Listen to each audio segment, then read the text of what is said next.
Senhor Jesus. Amém. Hoje é dia 1º de fevereiro de 2024. Pela misericórdia do Senhor, estamos aqui mais uma vez para um estudo bíblico de Mateus. Amém. Antes de mais nada, vamos orar. Amém. Senhor, nós te agradecemos, te louvamos, Amém. te adoramos Amém. por tudo que o Senhor é. Amém. Senhor é nossa vida, Amém. Senhor é nosso Deus, nosso Senhor, Amém. Senhor é nosso Salvador. Amém. Senhor, muito obrigado, Senhor. Amém. Continua cuidando de nós. Amém. Nós queremos o teu cuidado em todos os momentos da nossa vida.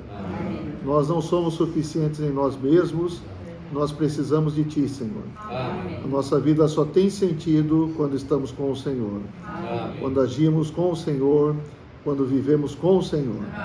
Ó Senhor Jesus, abençoa o nosso estudo bíblico nesta noite, seja com todos os que estão presentes, também com todos que acessarão o canal do YouTube. Senhor, fala para dentro de cada coração. Amém. Nós temos essa confiança, essa expectativa de que a tua palavra vai nos suprir nesta vez. Amém. Senhor Jesus, Senhor. muito obrigado, Senhor. Obrigado, Amém. Senhor. Aleluia. Terminamos a sessão de Mateus 24, versículos 1 a 31, que falava a nação de Israel. Como nós falamos, esses capítulos 24 e 25 são palavras de profecia a respeito dos tempos do fim, e a sessão que nós vimos primeiro é uma sessão destinada à nação de Israel, Amém. e hoje vamos entrar na sessão destinada à igreja. Capítulo 24, versículos 31 até o capítulo 25, versículo 30. E depois o versículo 31 do capítulo 25 até o 46 é para as nações. Amém? Amém. Então hoje vamos falar sobre esse trecho para a igreja. Isso. A igreja, ela é falada pela primeira vez nesse livro de Mateus, no capítulo 16, e também no capítulo 18, o Senhor também fala da igreja. A igreja tem dois aspectos maiores, vamos falar assim, que é o aspecto universal, que é a igreja em toda a terra, composta de todos os cristãos em todas as eras. Essa é a igreja universal. Ela para nós é abstrata, tá certo?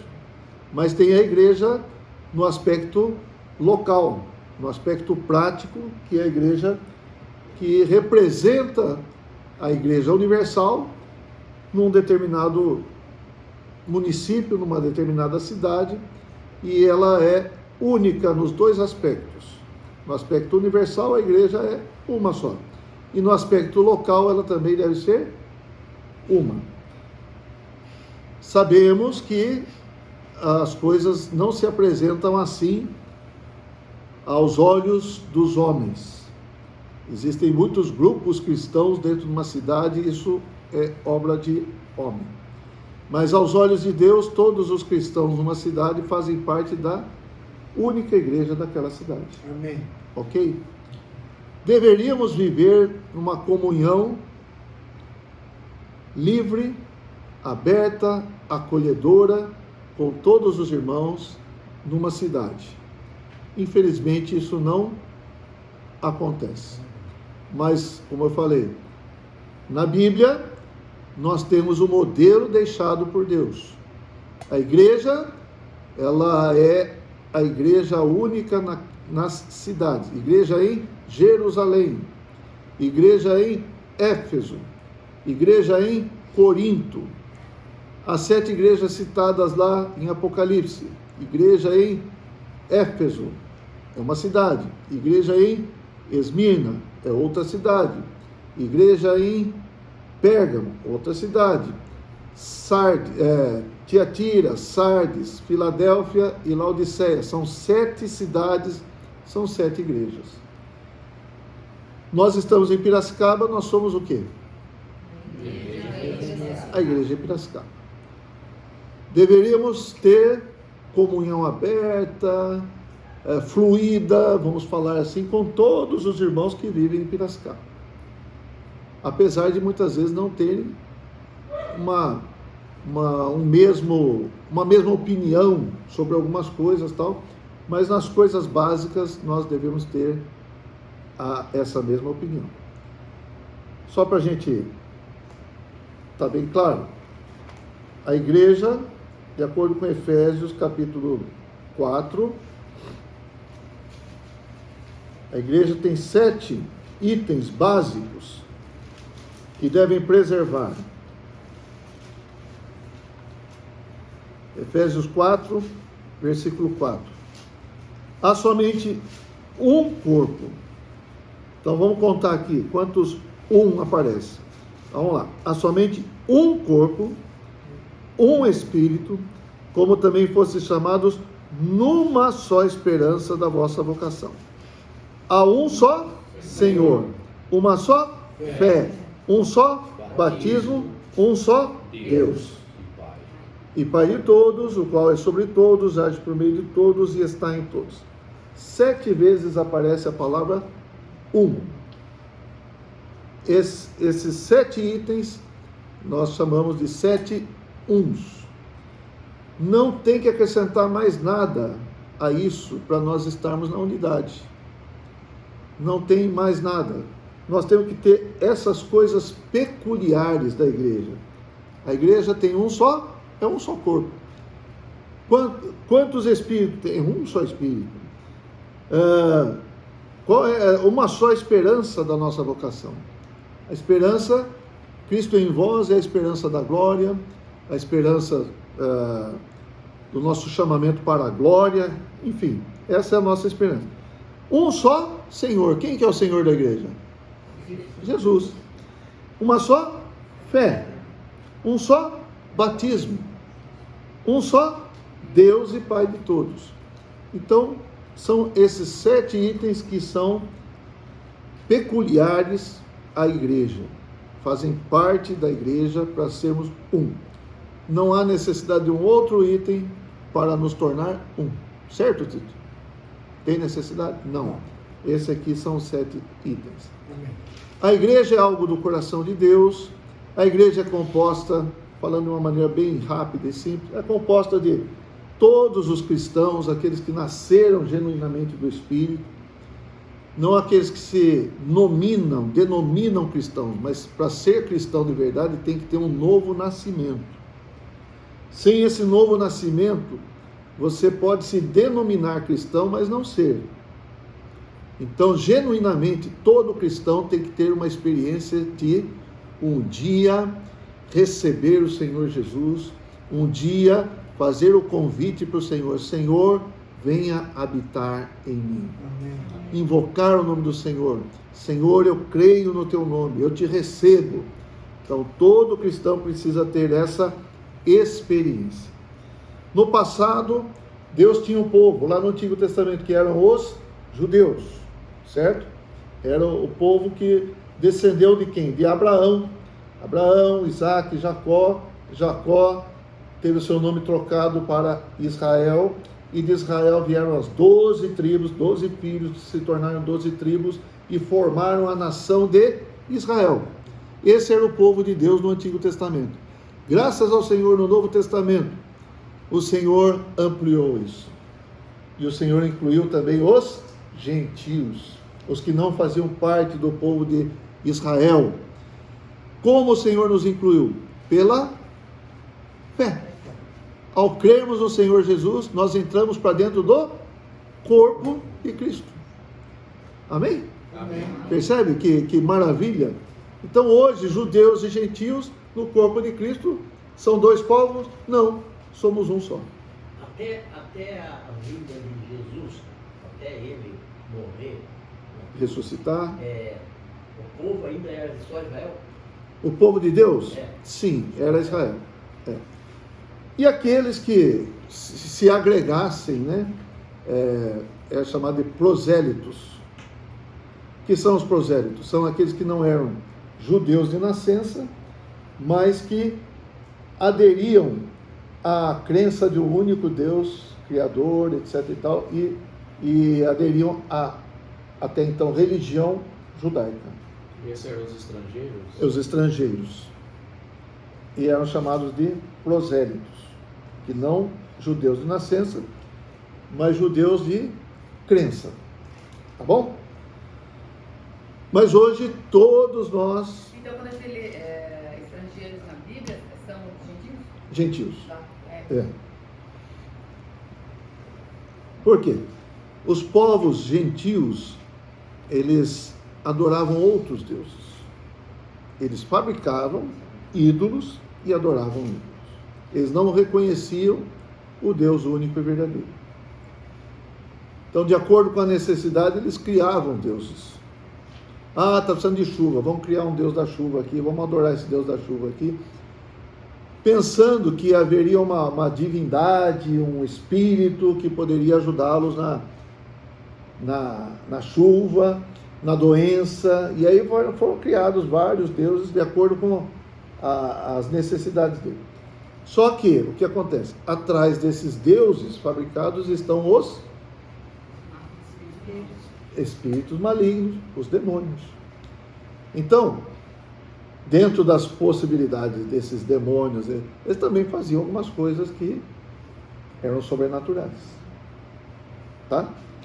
Então havia essa adoração aos ídolos. E o povo que permaneceu, que foi resgatado, na verdade, para adorar o único Deus verdadeiro, foi o povo de Israel. Certo? E aí Deus prometeu em Abraão, ele falou: em ti serão benditas todas as famílias da terra. Só que ele precisou de um período para a chegada de Jesus, e agora todos nós, os que cremos no Senhor, fazemos parte da igreja. Amém? Amém.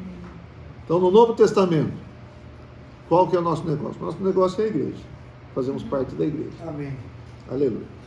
E aqui, voltando para Mateus 24, então nós vamos entrar nessas palavras faladas para a igreja. Lembrando, irmãos, então, que a vida da igreja normal, ela deve ser inclusiva, ou seja, incluir. Quem crê no Senhor, Deus recebeu, e nós também devemos receber. Certo? Se a gente fosse simples, não teria nenhum problema. Sim. Né? Mas o homem é complicado, aí os problemas estão aí. Não vamos falar muito sobre isso. Essa palavra que nós vamos ver agora são destinadas, então, aos cristãos em geral. Vamos lá, a partir do versículo 32. Aprendei, pois, 24 e 32 de Mateus, a parábola da figueira. Quando já os seus ramos se renovam e as folhas brotam, sabeis que está próximo o verão. Assim também vós, quando virdes todas estas coisas, sabei que está próximo às portas. Em verdade vos digo que não passará esta geração sem que tudo isto aconteça. Passará o céu e a terra, porém as minhas palavras não passarão. Mas a respeito daquele dia e hora, ninguém sabe, nem os anjos dos céus, nem o Filho, senão o Pai. Lembrando que lá no começo desse capítulo 24, o versículo 3 fala assim: no Monte das Oliveiras achava-se Jesus assentado. Quando se aproximaram dele os discípulos, em particular, lhe pediram: dize-nos quando sucederão estas coisas e que sinal haverá da tua vinda e da consumação do século. Então aqui, quando o Senhor começa a falar, aprendei, pois, a parábola da figueira, esse também é um sinal da vinda do Senhor. O que representa essa figueira? Vocês sabem o que representa a figueira? A figueira representa a nação de Israel. No capítulo 21, vamos lá, 21, 19. Jesus viu uma figueira à beira do caminho e, aproximando-se dela e não tendo achado senão folhas, disse-lhe: nunca mais nasça fruto de ti. E a figueira secou imediatamente. Isso parece que foi jogado aqui, mas isso também tem um sentido profético. Qual é o sentido profético? Essa figueira representa a nação de Israel e essa figueira secou. A história da nação de Israel é uma história de sequidão. Chegou o inverno, não tem frutos. Desde o começo no primeiro século ali, os judeus foram espalhados por toda a terra. A nação de Israel praticamente deixou de existir. Existem guerras hoje? Sim. Existem. Por quê? Ainda a nação de Israel não foi restaurada em sua plenitude. Ainda muito território está sendo ocupado por estrangeiros. Falando assim de uma maneira geograficamente e em termos de população, a nação de Israel só será restaurada por completo na vinda do Senhor. Não, a nação mesmo vai ser restaurada nos seus limites. Ah, tá. E a população judaica, os judeus, judaica está mais relacionado à religião. Os judeus estarão ocupando essa nação. Ó Senhor Jesus. A língua hebraica quase foi extinta. Sim. A nação de Israel quase foi extinta.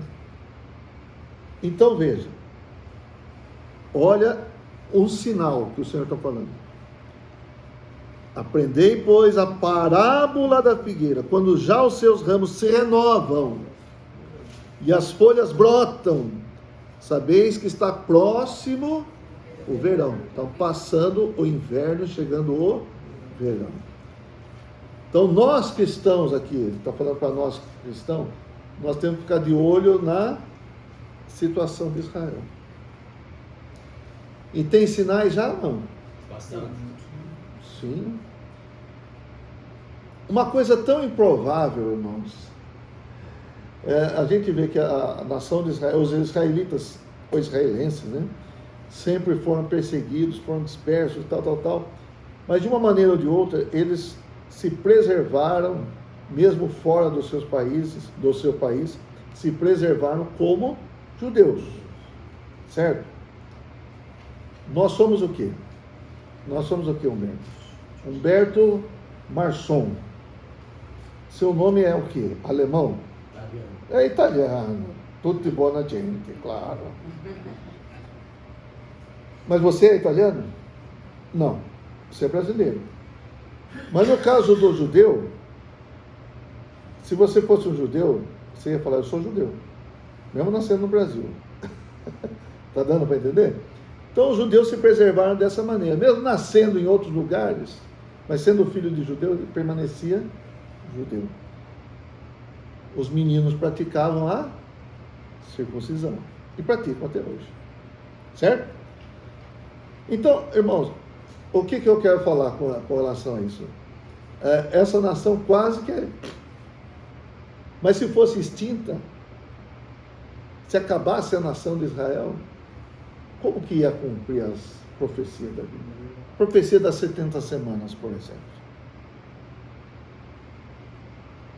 Correto? Nós vimos há algumas semanas atrás. E aqui, o que aconteceu na Segunda Grande Guerra Mundial?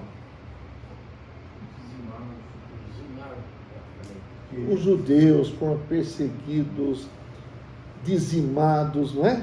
Alemanha, né? A Alemanha foi, sob a liderança do Hitler, certo? Perseguiu os judeus, matou muitos judeus, etc. e tal. Como que estavam os judeus nesse momento? Vamos pensar um pouquinho. Depois dessa catástrofe toda, como estariam os judeus? Arrasados, né?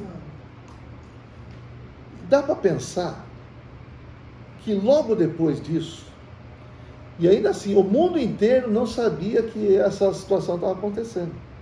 Isso só foi revelado com o fim da guerra e quando eles descobriram os campos de concentração, ou melhor chamando, os campos de extermínio, e muitas valas comuns, que nem campo tinha de concentração, abrir uma vala lá e matar um monte de judeu, e etc. Mas eu quero dizer para você, numa situação dessa, em que os judeus foram perseguidos, foram mortos, os que sobreviveram, como é que estavam? Cadavéricos, não é assim? Espoliados. Os bens foram saqueados. E assim por diante. Mas logo após isso, o que aconteceu, irmãos? Vocês sabem o que aconteceu?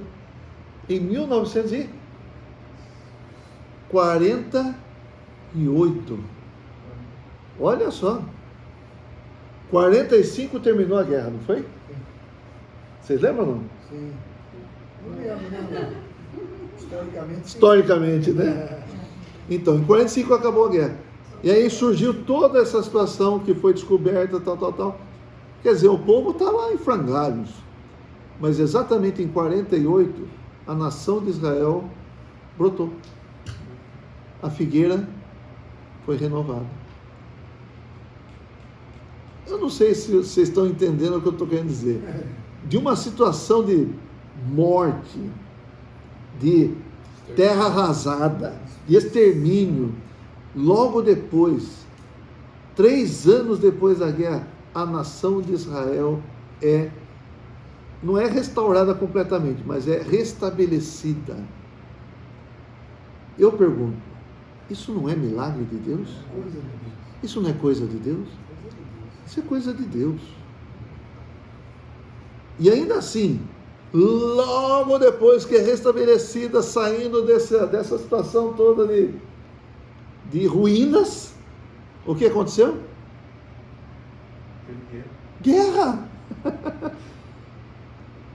As nações em torno de Israel ali fizeram o quê? São 6. Eu trouxe até aqui para vocês. Ó, algumas guerras pelas quais Israel passou, alguns conflitos. Vou falar só a partir de 48. A guerra árabe-israelense. Combatente 1, Israel. Combatente 2, Liga Árabe. Arábia Saudita, Reino do Egito, Jordânia, Reino do Iraque, Síria e Líbano. Quantos? 6. Nações já estabelecidas. Contra uma nação recém-estabelecida. Que poderio eles teriam? Quem ganhou a guerra? E a guerra de 6 dias também? Deus ganhou a guerra. Meu Deus. Bom, vamos lá. Guerra do Suez. Isso foi em 1956. Israel contra o Egito. Houve a consolidação da nacionalização do canal. Só estou mostrando as guerras aqui. Guerra dos 6 dias. 1967. De um lado, Israel. Do outro lado, Egito, Síria, Jordânia, Iraque, Kuwait, Líbia, Arábia Saudita, Argélia e Sudão. Israel venceu. Quem ganhou? Deus. Deus. Depois teve a guerra do desgaste. Nem sei o que é essa guerra aqui, mas está aqui. Israel contra o Egito. Depois teve a guerra do Yom Kippur, em 1973. Israel contra o Egito, Síria e Iraque. Depois teve a guerra civil libanesa. Israel contra o OLP, Síria, Movimento Nacional Libanês. Depois Também teve bom, Operação Litani, 1978, Israel contra OLP. Depois teve o que? Conflito do sul do Líbano, 82 a 2000, contra a OLP, Síria e Hezbollah. Depois, Hezbollah e Frente Nacional de Resistência Libanesa. Depois, aí, em 87 a 93, está dentro aqui, Israel contra Fatah, Hamas. 2000 a 2006, contra quem? Fatah, Hamas. 2006, Israel contra Hezbollah. 2008, 2009, Israel contra Hamas. 2012, Israel contra Hamas. Operação Margem Protetora, 2014, Israel contra Hamas. Conflito israelo-palestino de 2021, Israel contra Hamas. Operação Espadas de Ferro, 2023, está acontecendo, Israel contra Hamas. Mas que nação que suporta tanta guerra, né? Pois é. Uma atrás da outra. E assim, quando eles entram na guerra, sempre tem alguma coisa extraordinária ali. O tanque que eles usam é o tanque top do mundo, né? Número 1. E muitos relatos, né, dessas guerras anteriores aí, alguns abandonaram lá os armamentos do inimigo, porque viram anjos, algumas coisas assim esquisitas, e abandonaram. Então, é Deus que fez. Essa guerra de 6 dias aí também foi um Essa absurdo. 6 dias. Não? Um absurdo. Isso foi uma estratégia de Deus Os maravilhosa. países cristãos, eles apoiam também Israel. Por causa do... Principalmente os Estados Unidos. Exato. Então, irmãos, a gente vê aqui, esse é um sinal para quem? Para nós cristãos. Quando a gente leu capítulo 24, versículo 14, Mateus: será pregado este evangelho do reino por todo o mundo para testemunha a todas as nações, então virá o fim. É um outro sinal. Esse sinal, na verdade, é para os de Israel, porque o evangelho do reino está sendo pregado, né? É um sinal para ele. E aqui, a situação da nação de Israel é um sinal para nós. Amém? Os irmãos estão claros? Amém. Eu acho assim, Deus é soberano ou não? Sim. Deus é Deus ou não? Sim. Deus é Deus. Às vezes a gente pode achar que está tudo fora de controle, está tudo bagunçado. Take it easy. Nossa, Senhor Jesus. Calma. Deus está no controle. Amém. Amém? Vamos trazer isso para a nossa vida também. Sim. Às vezes a coisa está bagunçada, mas É. toma o controle aí, Deus. Vamos deixar o Senhor agir. Amém? Ó Senhor Jesus. Então, aí o versículo 33, repetindo, né? Assim também vós, quando virdes todas essas coisas, sabei que está próximo às portas. Tá? Então, aquela maldição do Senhor naquela figueira está relacionado a isso. Esse tempo de sequidão da figueira. Mas a figueira agora está sendo restaurada. Lembrando, a restauração completa será na volta do Senhor. Lembra que nós lemos ali no final, que lemos alguns versículos que falavam que o Senhor ia trazer de volta para Israel, certo? Ele vai fazer isso. Amém?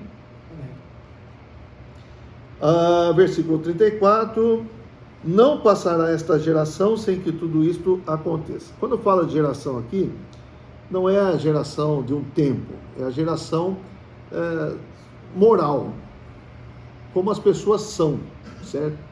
As pessoas são desse jeito, são desleixadas contra essa geração aqui, não vai passar enquanto tudo isso não suceder, tá?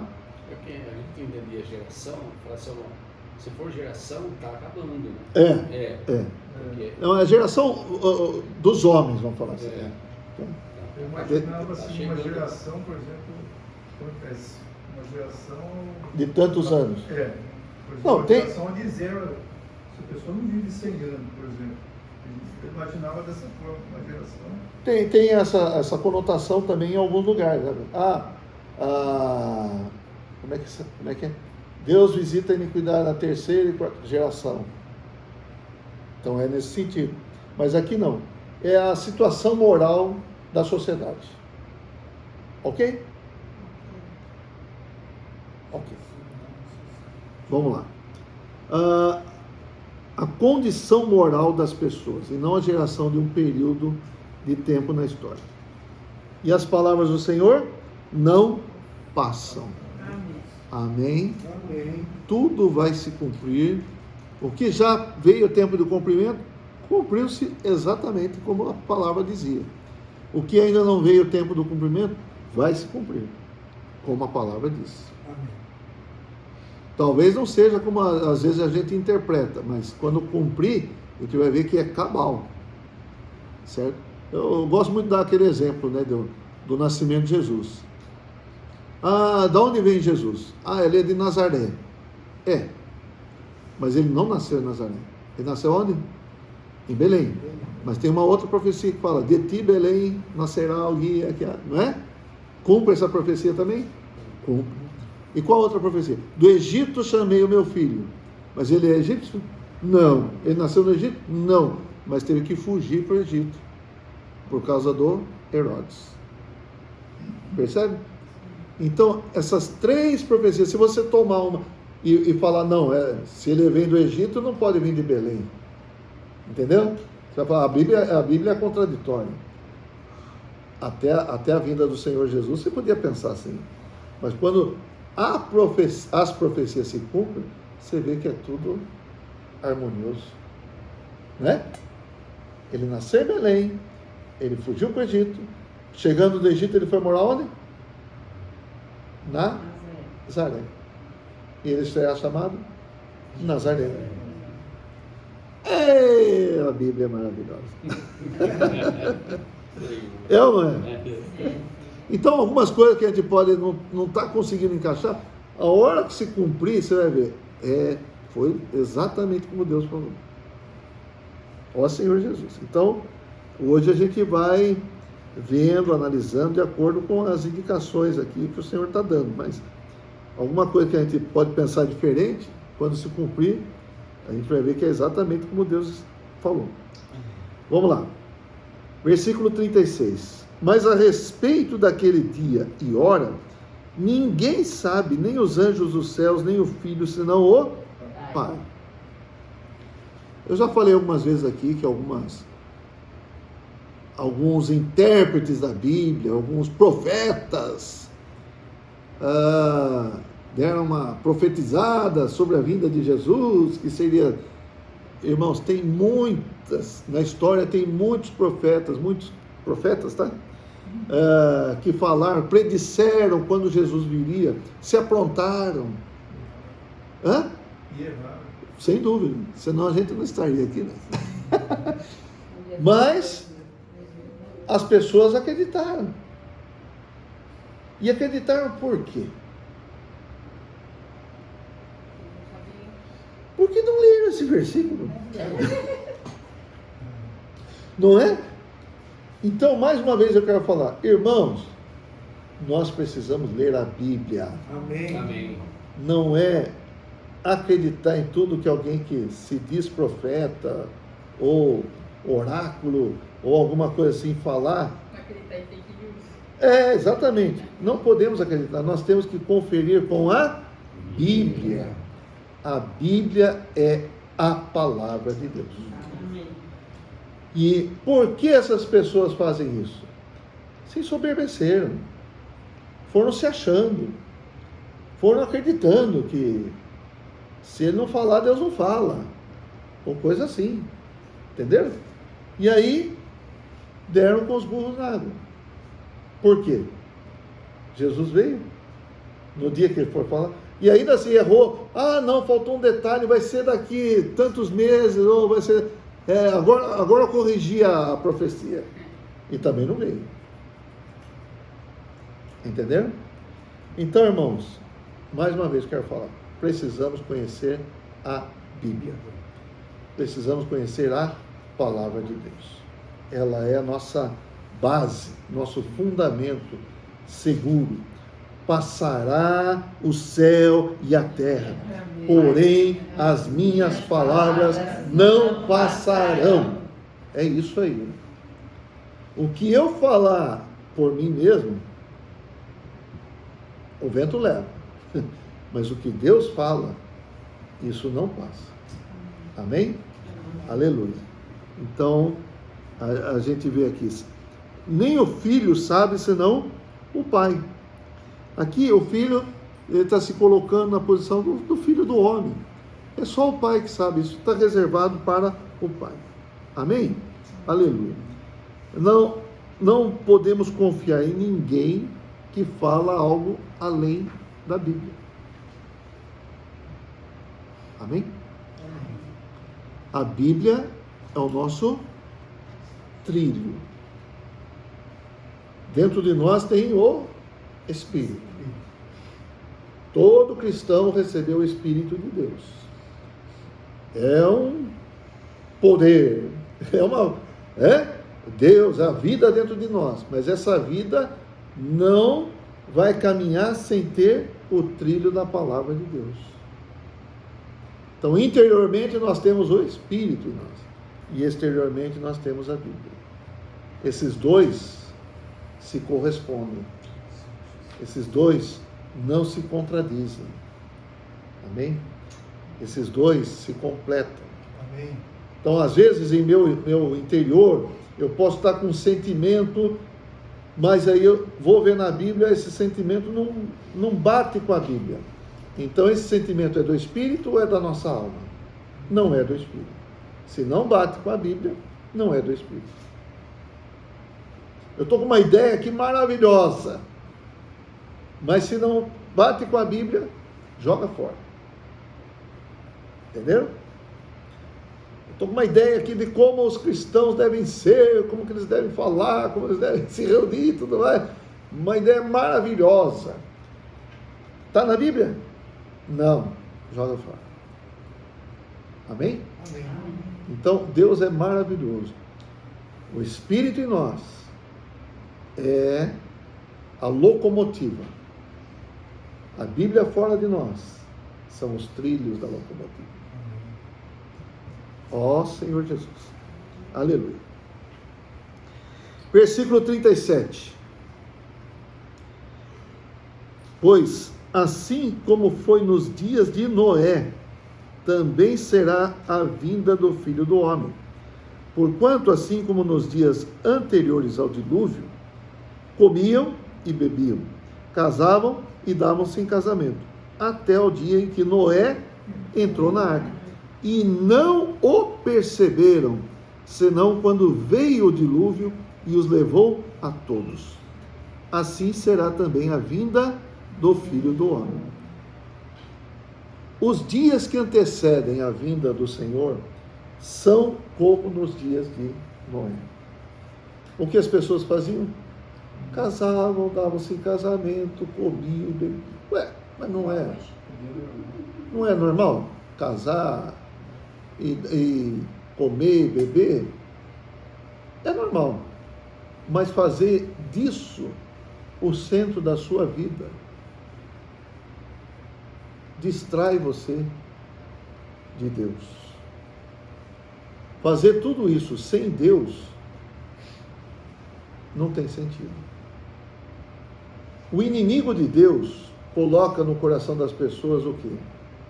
Você tem que comer bem, você tem que beber bastante, não só água, café e outras coisas mais. Você tem que casar-se, e aí entra questões da luxúria, etc. e tal, não é verdade? Tudo isso faz o que com o homem? Ocupa o coração do homem, distrai o homem do propósito de Deus. Tem gente que vive só para isso. Não é verdade? A propaganda, o apelo do mundo todo é para você se enfiar nisso aí.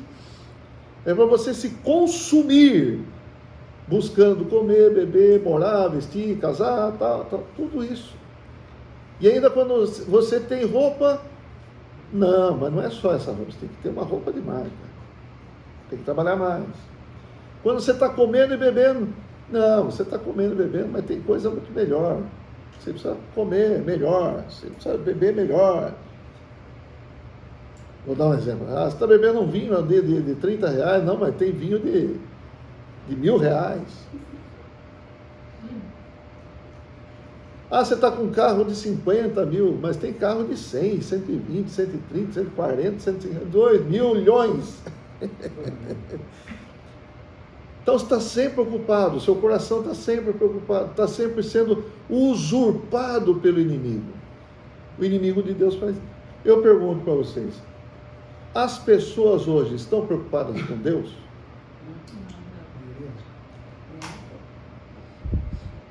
As pessoas estão buscando coisas erradas hoje, elas estão buscando prosperidade, não estão buscando o Senhor. Exato. Por isso que não acha, às vezes fala assim, então, eu não acho o lugar certo para mim, porque não vai achar nunca.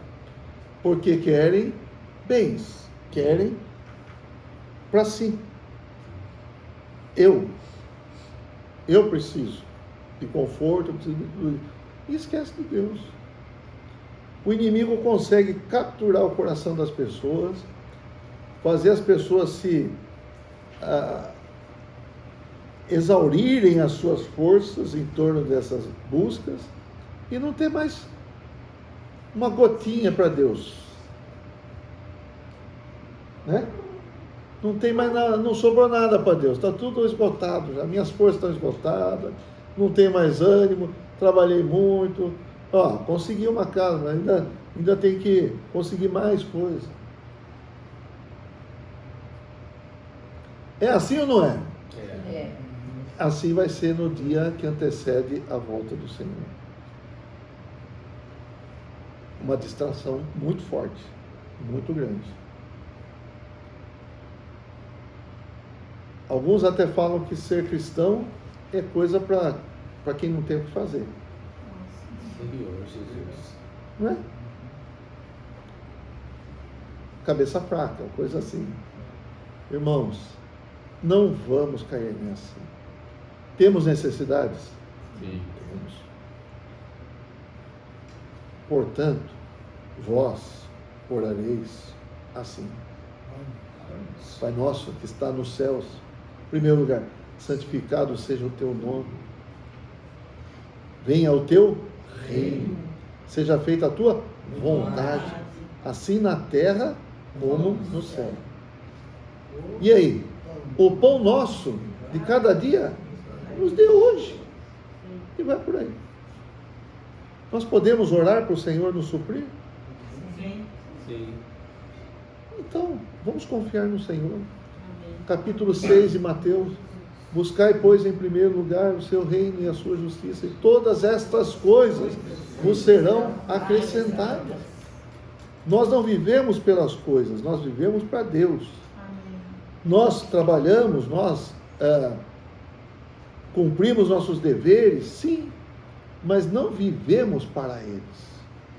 Essa é uma grande diferença, não é verdade? Irmãos, ninguém vai reclamar, ninguém vai achar errado que você tenha um carro bom, etc e tal, não. Mas, se você se distrai com isso e esquece de Deus, você pode estar caindo numa grande cilada. Amém? Amém. O dia do Senhor está próximo e as pessoas vão estar distraídas, mas que isso não seja o nosso caso. A casa de Sodoma e Gomorra já era prostituição. Sim. Então, nós também podemos ser trabalhadores, etc. Mas Em que grau que nós estamos colocando nosso coração nessas coisas? Tá certo? Aleluia. Vamos lá. As pessoas hoje estão drogadas, dopadas, entorpecidas. Você vê que fala aqui. E não o perceberam, né? Quando veio o dilúvio, Noé entrou na arca, veio o dilúvio, e não perceberam. Estão totalmente distraídos. É isso que está acontecendo agora, né? Senhor Jesus. Versículo 40, vamos lá. Senhor Jesus. Esse. 40, eu vou ler até o 42, até o 44. Então 2 estarão no campo, um será tomado e deixado o outro. 2 estarão trabalhando num moinho, uma será tomada e deixada a outra. Portanto, vigiai, porque não sabeis em que dia vem o vosso Senhor. Mas considerai isto: se o pai de família soubesse a que hora viria o ladrão, vigiaria e não deixaria que fosse arrombada a sua casa. Por isso, ficai também vós apercebidos, porque a hora em que não cuidais, o Filho do Homem virá. Então, existem os sinais? Existem. Qual é a hora exata? Não sabemos, mas temos que estar vigiando. Agora aqui, versículo 40. Dois homens estarão no campo, no trabalho, trabalhando no campo. Um será tomado e deixado o outro. O que é isso aqui? Isso é, um vai ser levado, arrebatado, e o outro vai ser deixado. Só os homens? Não, 2 também. Versículo 40. 2 estarão trabalhando no moinho, preparando comida ali, o grão e tal. Uma será tomada e deixada a outra. Hoje a cozinha aqui tinha várias pessoas trabalhando ali. Se fosse a hora, uma seria tomada, a outra deixada. Quem é?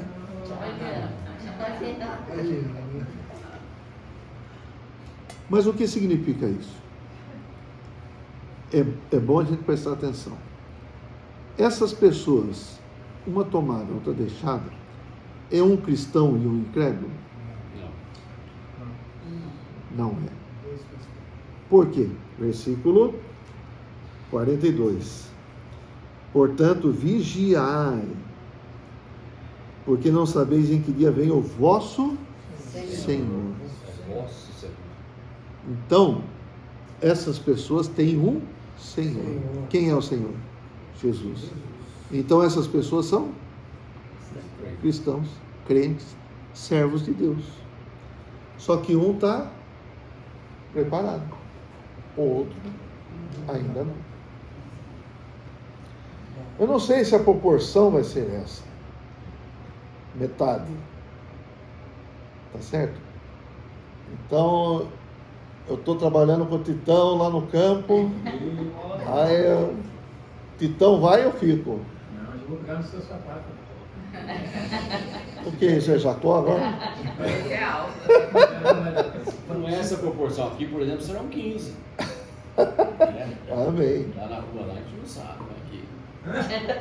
Mas, de qualquer forma, isso mostra que nem todos, como alguns acreditam, nem todos serão arrebatados. Então, alguns vão ficar.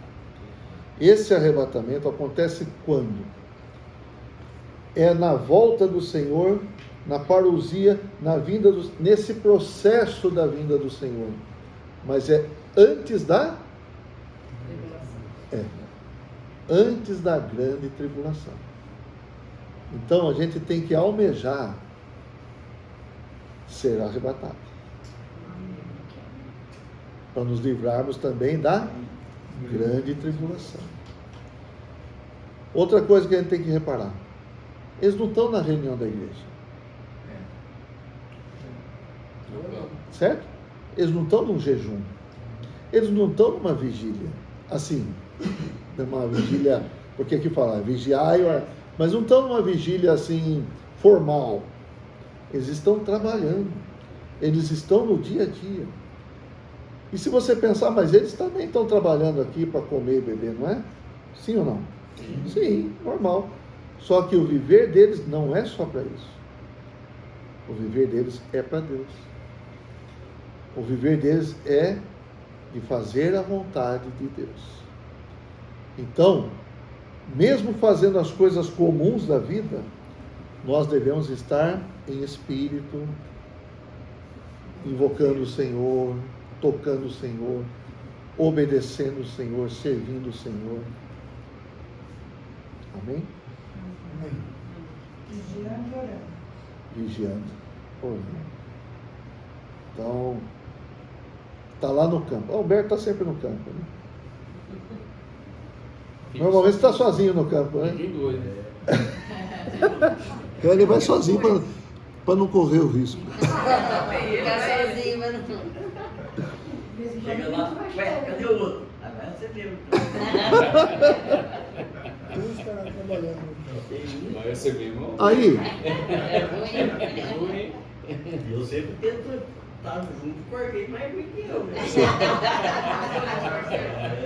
Isso não é bom, isso aqui Fiquem não com ele. assim, nós vamos ter aqui algumas parábolas para nos ajudar a como ser essas pessoas que serão arrebatadas. Amém. Qual é o perfil delas? Então nós vamos ver mais para frente. Uma policinha, hein? Amém? Amém. Ó Senhor Jesus. Bom, vamos parar por aqui. Alguém tem alguma pergunta? Não. Jesus. Só não pergunte. Eu vou ser arrebatado? Não sei. É. Então, o arrebatamento, irmãos, é algo que nós devemos almejar. Nós devemos almejar. Vamos falar assim, olha. O atleta, ele quer uma medalha da Olimpíada. Certo? Primeiro, ele tem que ser um atleta que vai para a Olimpíada. Que tem que conseguir o índice. Para ele conseguir esses índices, ele vai viver de qualquer maneira? Não. Se dedica. Tem que se dedicar, tem que abrir mão de certas coisas, Muito. tem que fazer sacrifícios, tem. Às vezes tem que treinar com dor, tem. Às vezes tem que treinar com frio, com fome, com sede, tem. Certo? Para ele se qualificar para ir para uma Olimpíada. Quando ele vai para a Olimpíada, ele vai concorrer com mais tantos atletas lá, de tantos países. Tudo top. E ele quer ganhar uma medalha. O que ele tem que fazer? Continuar se restringindo, se esforçando, etc. Então, eu estou querendo trazer um paralelo com a nossa vida cristã. Se nós queremos esse prêmio, nós também temos que nos esforçar. Amém? Amém. A dieta de um atleta, pode comer qualquer coisa? Não.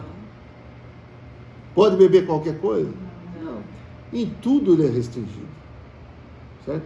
Tanto é que depois que o cara se aposenta, vira uma bola, né? É assim, para muitos. Né? Então, irmãos, eu acho assim, que a gente deve guardar no coração. Queremos ser arrebatados para estar com o Senhor. Queremos. Amém. Queremos ser livrados da hora da provação. Queremos. Como eu vou construir isso agora? Na minha vida com o Senhor agora. Invocando, buscando, lendo a Bíblia, conhecendo a palavra, tendo comunhão com o Senhor. Isso é importante, irmãos. O Senhor também não vai chamar um cristão desconhecido, né? Ué, o que você está fazendo aqui? Você nem me procura, você nem conversa comigo. O que você quer agora? Você quer estar junto comigo agora? Nessa hora? Não. Então, irmãos, se nós somos cristãos que estão sempre na presença do Senhor, na parousia, nós queremos estar na presença do Senhor. Amém. Amém? Amém. Ó Senhor Jesus. Amém. Amém.